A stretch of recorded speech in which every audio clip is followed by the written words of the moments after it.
खबरों में बने रहने के लिए बेल आइकन दबाएं और फर्स्ट इंडिया न्यूज को सब्सक्राइब कीजिए।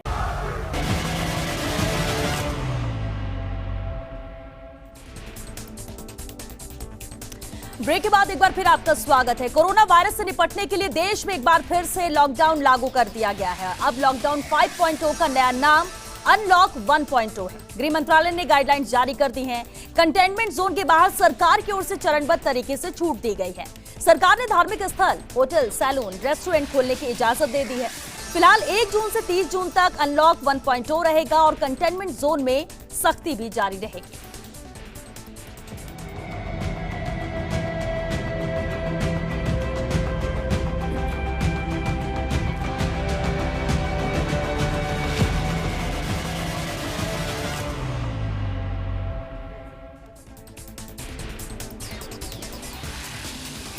तो अब पटरी पर जिंदगी लौटेगी पूरी तरह से। जिस तरह 1 जून से 30 जून तक यानी ये 30 दिन अनलॉक 1.0 नया नाम दिया गया लॉकडाउन 5.0 का, क्योंकि अब इस जो लॉक लगाए गए थे, जिस तरह से पाबंदियां थी, उससे अब धीरे धीरे खोला जा रहा है, वापस जिंदगी ट्रैक पर आए। चलिए इस पर बातचीत के लिए हमारे साथ मिथिलेश जामनी जी लगातार बने हुए हैं। इसके अलावा हमारे साथ अजमेर से कौशल जैन हैं और साथ ही जोधपुर से राजीव गौड़ भी हमारे साथ हैं।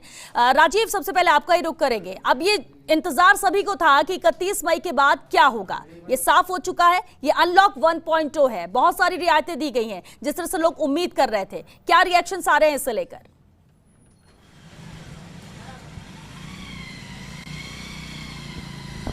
देखिए, निश्चित रूप से जोधपुर में जिस तरीके से बहुत सारे पेशेंट सामने आए हैं, लगातार पेशेंट्स बढ़ भी रहे हैं, कंटेनमेंट जोन भी है, तो निश्चित रूप से लोगों ने राहत की सांस ली है। इनफैक्ट जब इसकी घोषणा हुई है उसके बाद से आप जोधपुर के इस वक्त आप महामंदिर चौराहे पर खड़े हैं, जहाँ देखिए ट्रैफिक शुरू हो चुका है। ये ताज़ा तस्वीरें हैं। जैसे ही घोषणा हुई कि अब तो उसके बाद में ये तस्वीर 9 बजे के बाद तो लोगों को छूट मिल गई है और वाहन जो है शुरू हो गए हैं, लोग आना जाना शुरू हो गए। लेकिन कुल मिला के बात करें, जोधपुर के नागौरी गेट की बात करें, प्रतापनगर इलाके की बात करें, बकरा मंडी क्षेत्र की बात करें, जिन इलाकों में पेशेंट्स आज भी पॉजिटिव पेशेंट्स हैं, उन इलाकों में कंटेनमेंट जोन है, उनको छूट नहीं दी गई। उसके अलावा अगर बात करें तो अब जिंदगी अच्छे से पटरी पर लौट पाएगी।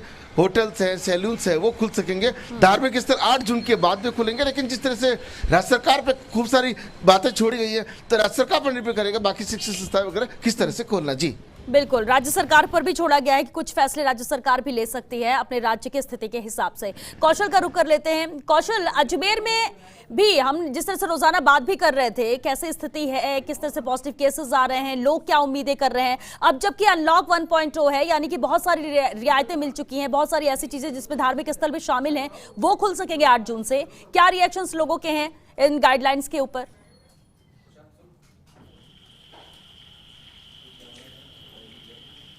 देखिए श्वेता, जहां तक हम बात करें अनलॉक 1 की, तो ये अनलॉक 1 के साथ साथ हम इसे लॉकडाउन के रूप में भी देखें तो ज़्यादा बेहतर होगा, क्योंकि अभी बहुत सारी चीज़ों को खोलने की इजाज़त नहीं है। जैसा केंद्र की गाइडलाइन है उसके अंदर साफ किया गया है कि जो केंद्र सरकार की गाइडलाइन जारी हुई है उसमें राज्य सरकार अपने हिसाब से कोई बदलाव नहीं कर पाएंगे, पहली बात। और दूसरी चीज तो देखा जाए तो ये 3 फेजेस के अंदर स्टार्ट होगा, first phase, second phase and third phase. First phase के अंदर जो जीवन है उसको पटरी पर लाने की बात की जा रही है। जैसे शाम को जो दुकान 6 बजे 6:30 बजे बंद हो जाते थे, अब उनको रात को 9 बजे तक की इजाजत है। इसी तरह सुबह 5 बजे से लोग जो है सड़कों पर दिखने लगेंगे, तो कहीं ना कहीं जनजीवन जो पटरी पर आने की बात है, सामान्य जीवन जो जीने की बात है, वो कहीं ना कहीं सामने आएगी। इससे उद्योग धंधे चलेंगे, तो निश्चित रूप से जीवन के साथ साथ अब जो जीविका को पटरी पर लाने की बात है, वो केंद्र सरकार की जो अभी ताजा गाइडलाइन जारी है उसके अंदर दिखाई दे रहा है। हम बात करेंगे अब सेकंड फेज की, तो सेकंड फेज के अंदर 8 जून से जो मॉल्स हैं, जो होटल्स हैं, उनको शर्तों के साथ खोला जाएगा। तो निश्चित रूप से ये भी कहीं ना कहीं अनलॉक तो जरूर है, लेकिन कहीं ना कहीं शर्तों के कारण इसे भी लॉकडाउन के रूप में ही देखा जाएगा। अभी कोरोना गया नहीं है, कोरोना का खतरा बरकरार है, तो ऐसे हालात में ये माना जाना चाहिए कि अभी जो स्थितियां हैं वो वैसी रहेंगी। अब बात करें थर्ड फेज की, तो थर्ड फेज के अंदर हम स्कूल, कॉलेज, इंस्टीट्यूट्स और जो एकेडमिक जो सब चीजें वो बात करते हैं, तो वो जुलाई के अंदर बात की जा रही है। तो निश्चित रूप से कहीं ना कहीं ये जो गाइडलाइन जारी हुई है सेंट्रल गवर्नमेंट की, ये गाइडलाइन जीवन को पटरी पर लाने के लिए, लेकिन सावधानी के साथ इसमें कहीं ना कहीं राज्य सरकारों को भी अपने स्तर पर छूट देनी चाहिए, जिससे वो अपने स्तर पर निर्णय ले सकें। श्वेता। बिल्कुल कौशल, अब ये तो तय है कि कोरोना के साथ ही जीना है। शुरुआती तौर में लॉकडाउन इसलिए भी किया गया था कि शायद सब चीजें स्थिति कंट्रोल में हो सके, लेकिन वो होता नजर नहीं आया। दूसरी तरफ इकोनॉमिकली भी बहुत ही वीक हो गया और जरूरी हो गया था अब ये रियायतें देना। अब जिम्मेदारी खुद आमजन की भी बन जाती है, हम सबकी बन जाती है कि हमें एहतियात भी बरतना है, काम भी करना है। रोजाना जिस तरह से पहले दिनचर्या थी लोगों की, वो भी अब धीरे धीरे वैसे ही होने लगेगी। लक्ष्मण राघव को रुक कर लेते, बीकानेर से हमारे साथ बने हुए हैं। लक्ष्मण, बीकानेर में किस तरह के रिएक्शन इससे लेकर हैं? क्योंकि लोगों को इंतजार तो था कि अब क्या होगा 31 मई की, कहीं फिर से वैसी सख्ती ना रहे, कब यहां पर चीजें खुलेंगी, जिसका इंतजार था, जिसमें धार्मिक स्थल भी शामिल हैं। सैलून की बात करें वो तो पहले ही यहां पर परमिशन मिल चुकी थी, लेकिन बहुत सारी ऐसी चीजें जो रियायतें दी गई हैं इस 1 महीने के लिए कि अगर हम बात करें तो। लक्ष्मण, देखिए निश्चित तौर पर श्वेता, लोग ये इंतजार कर रहे थे और बहुत हद तक उम्मीद जदा भी थे, क्योंकि जिस तरह से कोरोना को लेकर जो चीजें आ रही हैं उसको लेकर इसलिए उम्मीद जदा थे कि एसिम्प्टोमेटिक लोग ज्यादा थे, कहीं ना कहीं हॉस्पिटलाइज्ड लोग नहीं थे, तो उम्मीद कर रहे थे कि जीवन को पटरी पे लाने के लिए ऐसा हो सकता है। और जो एमएचए ने गाइडलाइन जारी की है उसमें भी बहुत हद तक यही किया है जो साथी बता रहे थे, 3 फेजेस की जो बात है, दरअसल इसमें यही कोशिश है कि धीरे धीरे, एकदम सब कुछ ना करके धीरे धीरे हो। और सबसे बड़ी बात जो चीजें की गई हैं, नाइट कर्फ्यू 9 से 5 तक रहेगा, यानी जो पहले 6 बजे तक था। हम लोग भी बात कर रहे थे क्योंकि राजस्थान जैसे जो गर्म प्रदेश है जहां पारा 50 के आसपास हो रहा था, वहां ये सब चीजें जरूरी थी। तो ये जो है 3 फेजेस में कहा गया है, मंदिर जो धार्मिक स्थल है उनकी बात भी हुई है इसमें। ये तमाम चीजें जो है लगभग ऐसा माना जा रहा था कि ऐसा होगा। खासतौर पर स्कूल कॉलेजेस सेकंड फेजेस में लिया गया है, तो ये चीजें हुई है। लेकिन आप देखिएगा इसमें जो अक्षर दिया गया है उसमें एक चीज और 2-3 पॉइंट्स दिए गए हैं, उसमें बाकायदा इस बात पर फोकस किया गया है सोशल डिस्टेंसिंग की पालना हो, मास्क पहने, पब्लिक स्पीटिंग ना हो। तो ये जो चीजें हैं जो कहीं ना कहीं कोरोना को फैलाने में योगदान ज्यादा देती हैं, उन पर फोकस रखने पर एमएचए ने भी गाइडलाइन में भी शामिल किया है। इसके अलावा वो तमाम चीजें आप दिखा रहे हैं जो हुआ है, तो निश्चित तौर पर बीकानेर में भी इस बात को लेकर उम्मीद थी। अब कल से ऐसा लग रहा है धीरे धीरे जो है चीजें सुधरेंगी, और जिस तरह से फेजेस में खोलने की बात कही है, 8 जून के बाद चीजें और क्लियर होंगी कहीं ना कहीं।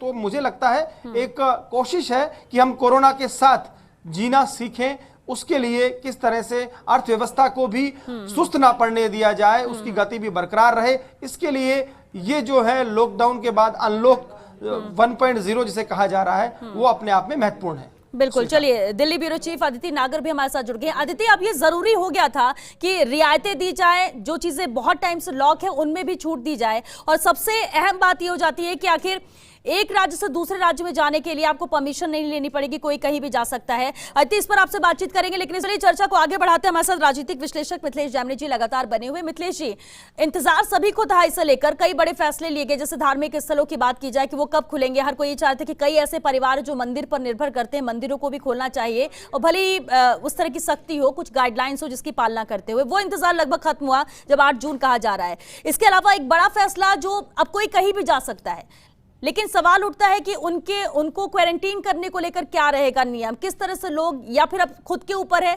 कि आप अपना ध्यान खुद रखिए, जहां भी जा रहे हैं, कहां रहना है, कैसे रहना है, सरकार की जिम्मेदारी नहीं होगी।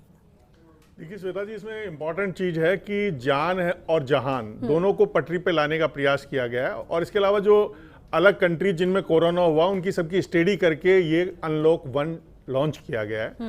इंपॉर्टेंट है कि वुहान जहां सबसे ज्यादा कोरोना हुआ था वो 78 डे में खुल गया था। उसी फॉर्मूले को और इटली के फॉर्मूले को और फ्रांस के फॉर्मूले को सबके इंटरनेशनल स्टडी करने के बाद ये सब कुछ किया गया है कि 78 डेज लगभग 8 जून तक पूरे हो जाएंगे।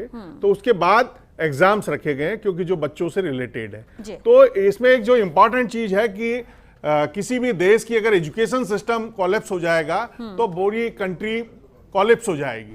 तो सेकेंड वर्ल्ड वार में इंग्लैंड का बजट जब पेश किया जा रहा था तो वहां के एजुकेशन मिनिस्टर ने कहा था कि हमारी आर्थिक स्थिति ठीक नहीं है। तो वहां के प्रधानमंत्री ने उस समय कहा था कि हमें शिक्षा कमजोर नहीं करनी है। तो वैसा ही कुछ किया जा रहा है। राजस्थान में पिछले कई दिनों से मुख्यमंत्री अशोक गहलोत बहुत चिंतित थे। इन्होंने गवर्नर, सारे वाइस चांसलर, सबको बात की। आज सुबह भी राजस्थान यूनिवर्सिटी में जो बीएड के एग्जाम से उनको लेके एक बहुत बड़ी वेबिनार हुई कि कैसे एग्जाम होंगे। तो राजस्थान यूनिवर्सिटी ने पहले से ही प्लानिंग कर दी थी और अशोक गहलोत इस पर खुद पूरी नजर रखे हुए थे कि किसी भी कीमत पर जो नीट का एग्जाम है और IIT का एग्जाम है, उसमें हमारे राजस्थान के बेटे पिछड़ नहीं जाए, बेटियां पिछड़ नहीं जाए।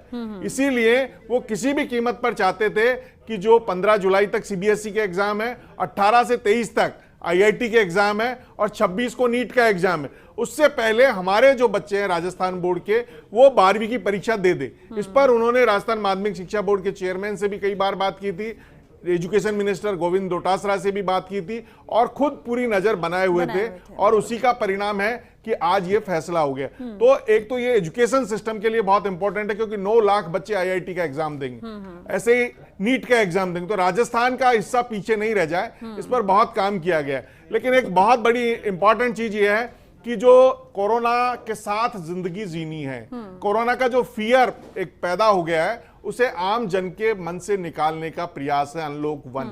अगर हम देखें तो पूरी दुनिया में 3,14,000 लोगों की डेथ हुई है, लेकिन उससे ज्यादा डेथ स्वाइन फ्लू और जो सामान्य फ्लू है उनसे हो जाती है, अल्कोहल से हो रही है। लेकिन इसका खौफ ज्यादा है, इसका पूरा खौफ वर्ल्ड पैदा वाइड हो गया खौफ जो पूरे बना वर्ल्ड है, वाइड। बिल्कुल। अब उससे बचने के लिए ये 60 दिन में लोगों ने सीख लिया कि हमें मास्क लगाना है, सैनिटाइजर का प्रयोग करना है, वो आदत में शुमार हो गया, कहीं ना कहीं आदत में शुमार हो गया, बिल्कुल। और तीनों आदत में शामिल हो जाए। और ये अनलॉक 1 से सबसे इंपॉर्टेंट है कि जो टूरिज्म, कल विश्वेंद्र सिंह जी ने मुख्यमंत्री अशोक गहलोत से बात की थी 1 घंटे, और उसमें उन्होंने कहा था कि हमारी टूरिज्म इंडस्ट्री बंद हो जाएगी। उसके बाद गाइडलाइन जारी हुई कि हम इसको खोल रहे हैं, फ्री ऑफ कॉस्ट खोले जाएंगे हमारे जो स्मारक हैं। ठीक है, ये कह सकते हैं कि जरूरत बन गई थी और इसलिए फैसला भी लिया। चलिए गाइड और वापस आपके पास लौटेंगे सर।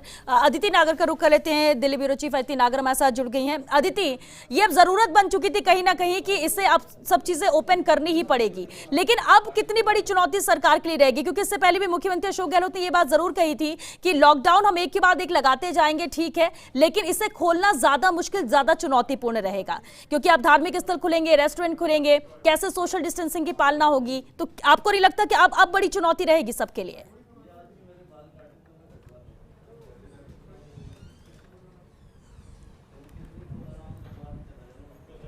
श्वेता, एक बार जो ये हम सोच रहे थे कि लॉकडाउन 4 से जब निकलेंगे, जब आज की जो तारीख है, संडे की जो तारीख, कल हम निकलेंगे लॉकडाउन 4 से, तो हम लॉकडाउन 5 में जाएंगे। लेकिन हमने जब गाइडलाइंस पढ़ी तो उसमें अनलॉक 1 में हम आ गए। अनलॉक 1 इसे क्यों कहा गया, इसके पीछे की क्या सोच थी, इसको थोड़ा समझते हैं। देखिए, जिस चरणबद्ध तरीके से लॉकडाउन को बढ़ाया गया था, लॉकडाउन किया गया था, मैं आपको याद दिलाना चाहूंगी कि 22 मार्च को जिस तरीके से लॉकडाउन किया गया, फिर उसके बाद से लॉकडाउन बढ़ाया गया, धीरे धीरे तमाम गतिविधियों पर रोक लगाई गई, उसी तरीके से अब लॉकडाउन अनलॉक 1 में धीरे धीरे से चीजें खोली जा रही हैं। लेकिन चाहे कुछ भी ये गाइडलाइन कहती है, सत्य यही है कि हमें कोरोना के साथ जीना सीख लेना होगा। और जो सवाल श्वेता आपका है कि चाहे हम रेस्टोरेंट जाएंगे, देखिए 8 जून से एक बड़ा बदलाव होगा, 8 जून से रेस्टोरेंट खुलेंगे। बहुत लंबे समय से बहुत लोग इंतजार कर रहे हैं, युवा वेट कर रहे थे, तो चाहे रेस्टोरेंट हो, चाहे शॉपिंग हो, जो बहुत 3 महीने से लोगों ने नहीं की है,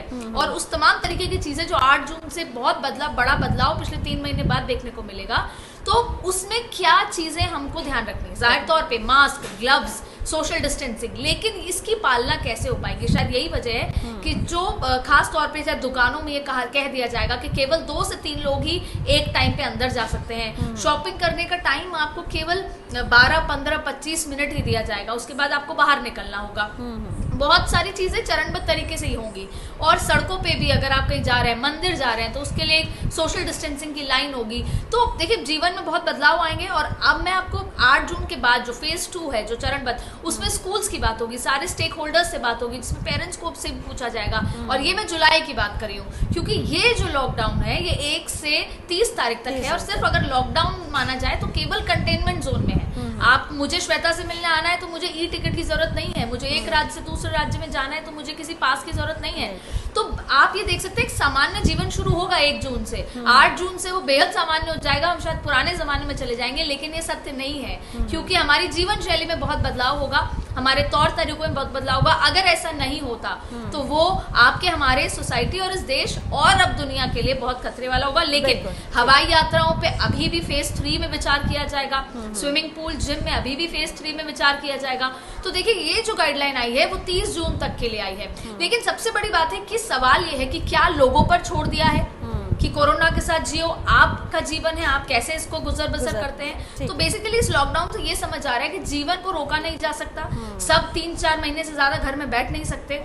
बिल्कुल आदित्य, और इससे ये तो साफ है कि जिम्मेदारी हर किसी की बनती है। जिम्मेदारी सिर्फ सरकार की नहीं है कि गाइडलाइन ला दी गई, सरकार उसकी पालना कराए, जो नहीं करता है उस पर सख्ती बरते। अब ये आप हम सभी की जिम्मेदारी है। चर्चा ये आगे भी जारी रखेंगे। आदित्य, आप हमारे साथ बने रहिए, हमारे सभी सहयोगी हमारे साथ बने हुए हैं, मिथिलेश जामनी जी हमारे साथ बने हुए। लेकिन फिलहाल यहाँ एक छोटे से ब्रेक। जून से अनलॉक इंडिया 30 दिन के लिए, जिस तरह की ये गाइडलाइन आ चुकी है सामने, अनलॉक 1.0 इसका नाम दिया गया है, जबकि इंतजार लोग लॉकडाउन 5.0 का कर रहे थे। लेकिन अब जरूरी भी हो गया था, जरूरत भी बन गई थी कि इन चीजों को खोला जाए। हमारे साथ लगातार सहयोगी बने हुए हैं। हमारे साथ राजीव गौड़ जोधपुर से बने हुए हैं, लक्ष्मण राघव बीकानेर से, कौशल जैन अजमेर से हमारे साथ जुड़े हैं, वही राजनीतिक विश्लेषक मिथिलेश जामनी जी भी हमारे साथ बने हुए। एक बार फिर आप सभी का बहुत स्वागत है। और चलिए राजीव का रुख कर रहे थे। राजीव, बहुत सारी ऐसी चीजें थी जो लोग उम्मीद कर रहे थे, लेकिन खासतौर से धार्मिक स्थल खुल जाए, मंदिर खुल जाए, ये लोग बहुत उम्मीद कर रहे थे और ये चाह रहे थे कि क्योंकि एक तो इस पर आजीविका भी लोगों की टिकी हुई है और लोगों की आस्था है, तो इस पर भी फैसला लिया जाना चाहिए। कम से कम ये फैसला ले लिया गया है, लोगों को राहत भी हो रही होगी, इंतजार खत्म, मंदिर में दर्शन हो सकेंगे।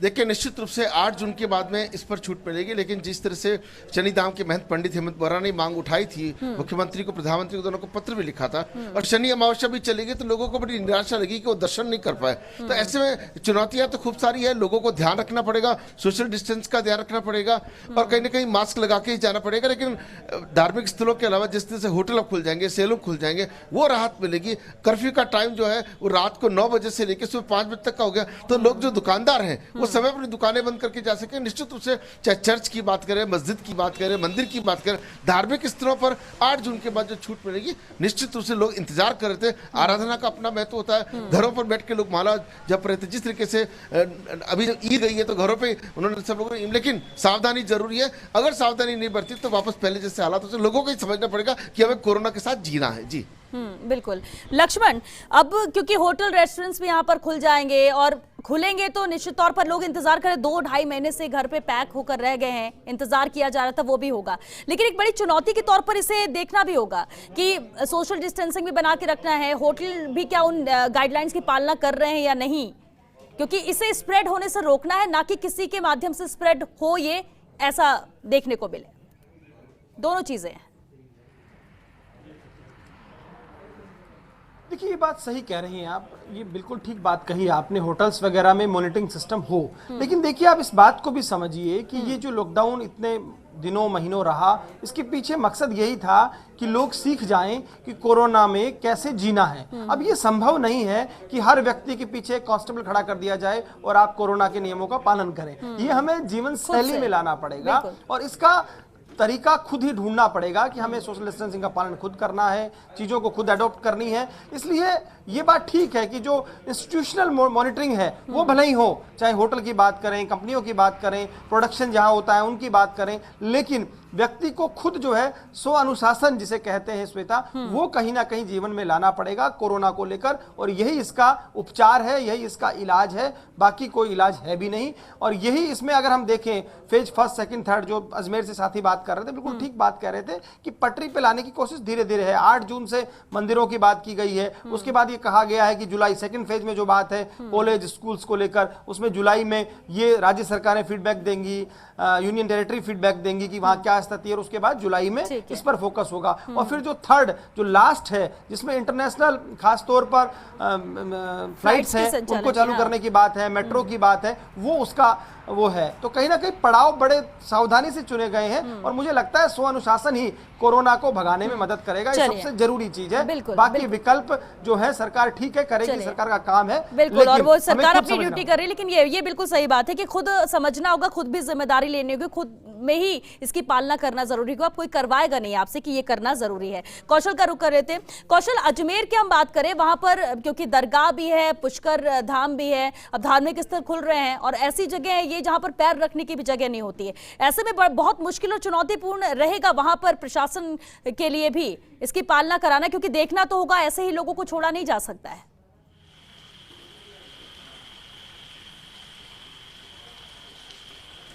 जी श्वेता, जहाँ तक आप बात कर रही हैं धार्मिक स्थलों की, तो निश्चित रूप से जो अजमेर की दरगाह है और ब्रह्मा जी का मंदिर है, ये विश्व प्रसिद्ध है और दुनिया के मानचित्र पर अपनी एक अहम जगह रखता है।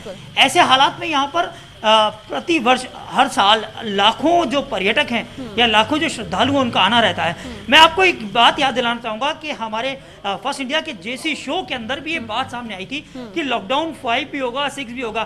तो निश्चित रूप से कहीं ना कहीं लॉकडाउन 5 है, भले हम इसे अनलॉक 1 कह सकते हैं, लेकिन जो पाबंदियां हैं वो अभी जारी हैं, क्योंकि ये सब जानते हैं कि कोरोना अभी गया नहीं है और कोरोना के साथ ही लोगों को जीना है। तो अब ये खुद को ही समझना पड़ेगा, खुद को ही समझना होगा कौशल, ये तो बिल्कुल तय है। एक लास्ट कमेंट भी हम मिथिलेश जी से ले लेते हैं क्योंकि वक्त खत्म हो रहा है। मिथिलेश जी, अब क्योंकि ठीक है अनलॉक 1.0 हम कह रहे हैं, ये जरूरी भी था, लेकिन चुनौती क्या आप मानते हैं कि प्रशासन के लिए, सरकारों के लिए होगी? और कुछ फैसले जो राज्य सरकारों को लेना है, आपको लगता है कि वो भी मैटर करेगा बहुत ज्यादा कि किस राज्य में क्या कुछ बदलाव देखने को मिल सकते हैं? श्वेता जी, राज्य सरकारें अपना काम करेगी, लेकिन जेसी शो में एक कातिल साहब ने बहुत बड़ी बात कही थी। उन्होंने कहा था कि अगर हम लोग नहीं सुधरे तो दिवाली बिना लड्डू और कचौरी के मनेगी।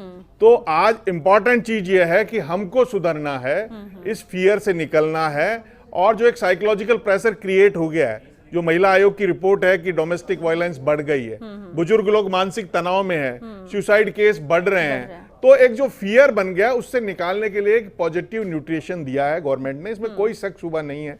लेकिन अब इसमें राज्य सरकारों के लिए, जैसे मंदिर में कोई जा रहा है तो उनको आधार कार्ड, उनका टाइमिंग, ये अब मंदिर वाले जो संचालक हैं उनको अब बड़ी पॉलिसी अडॉप्ट करनी पड़ेगी। 8 जून से पहले अगर सारे मंदिर, मस्जिद, गुरुद्वारे, क्योंकि रामनवमी नहीं मनी, ईद नहीं मनी, तो ऐसी पॉलिसी बनानी पड़ेगी कि उनका आधार कार्ड हो, कल किसी के कोरोना भी हो तो उनकी ट्रेवल हिस्ट्री निकाली जा सके। बिल्कुल, और ये सबको करना होगा, ये सरकार बिल्कुल सरकार ये करवाने जाएगी। एक जगह ये भी जरूरी नहीं, ये सबको अपनी जिम्मेदारी समझनी होगी। अगर आप मॉल खोल रहे हैं, आप मंदिर अगर आप खोल रहे हैं, तो क्या होना चाहिए और क्या किया जा रहा है, किस तरह से चरणामृत के साथ सबको ये देना पड़ेगा, केवल चरणामृत से काम नहीं चलने वाला। बहुत बहुत शुक्रिया मिथिलेश जी आपका, हमारे सभी सहयोगी आप सभी का। ये तो जरूरी है कि अनलॉक 1.0 हो गया है और रियायतें दी गई है, लेकिन याद रखिएगा जो आदतें अभी तक आपने डाली उन आदतों को आगे भी जारी रखिएगा। ऐसा नहीं कि घूमना है तो बिना मास्क के घूमने लगे हैं या फिर सोशल डिस्टेंसिंग भूल गए हैं, सब कुछ वैसे ही रहेगा। हाँ, रियायतें दे दी गई हैं, पालन करना आपको है, लेकिन